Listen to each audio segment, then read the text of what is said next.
ఇట్టి రీతిగా ఈ నీతి చిగురు పుట్టించేదను, అతడు రాజే పరిపాలించేయను. పిలాతు అడుగుతాడు, నువ్వు రాజువా అంటాడు. నాది ఈ లోక సంబంధమైన రాజ్యం కాదు, నాది పరలోక సంబంధమైన రాజ్యం. నా రాజ్యం వేరు, అది పరలోక సంబంధమైనది. నా రాజ్యం వేరు అంటాడు. ఇది భూ సంబంధమైనది కాదు.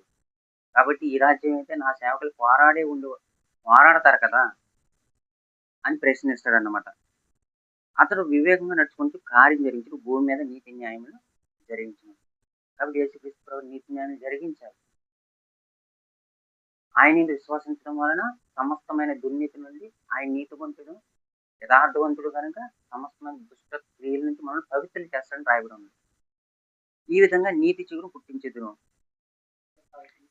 11:1 యెషయా మొద్దు నుండి చిగురు పుట్టును, వాని వేరుల నుండి అంకురము ఎదుగు ఫలించును. ఇక్కడ యేసుక్రీస్తు వారి యొక్క ప్రవచనం ఏంటంటే, యెషయా మొద్దు నుండి, యెషయా వేరు, యెషయా అంటే ఇప్పుడు ఈ గ్రంథాన్ని రాసిన యెషయా, ఇతడు క్రీస్తుపూర్వం 8వ శతాబ్దం. 11:1 యెషయా మొద్దు నుండి చిగురు పుట్టును, వాని వేరుల నుండి అంకురము ఎదుగు ఫలించును. ఇక్కడ యేసుక్రీస్తు వారి యొక్క ప్రవచనం ఏంటంటే, యెషయా మొద్దు నుండి, ఆ దావీదు వంశంలో పుట్టినటువంటి నీతి చిగురు ఎవరంటే యేసుక్రీస్తు ప్రభువారు. యెషయా మొద్దు నుండి చిగురు పుట్టును. ఈ మొద్దు అంటే ఏంటంటే, యెషయా అనేది నిష్ప్రయోజకుడు. యెషయా నిష్ప్రయోజకుడు. ఎందుకంటే యెషయా యుద్ధాలు ఏం చేయలేదు. గొప్ప గొప్ప సమాజంలో పలుకుబడి కలిగిన వ్యక్తి కాదు.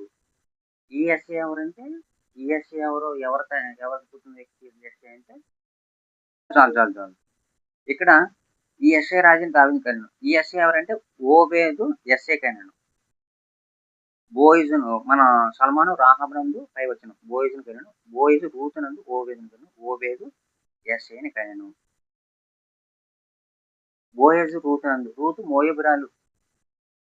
కాబట్టి మోయబురాలు అత్తగారితో ఇశ్రాయేల్ దేశానికి వచ్చేసింది.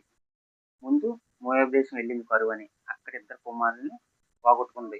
ఇద్దరు కోడలు ఉన్నారు. ఇద్దరు కోడలు తన పుట్టింటికి వెళ్ళిపోమ్మా, నువ్వు పెళ్లి చేసుకో, నాతో రావద్దని చెప్పి వెళ్ళిపోయింది. అయితే రూతమ్మ మాత్రమే వచ్చింది. ఆ రూతమ్మ అన్యురాలు. ఈ దేవుడే నా దేవుడు, ఈ జనమే నా జనం అని విశ్వాసంలో వచ్చింది. యేసుక్రీస్తు వలలో ఉండడానికి అర్హత సాధించింది. గొప్ప విశ్వాస స్త్రీగా ప్రకటించబడుతుంది.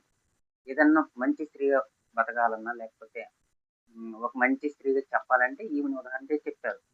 ఆ విధంగా బోయేజుని మ్యారేజ్ చేసుకుంటుంది.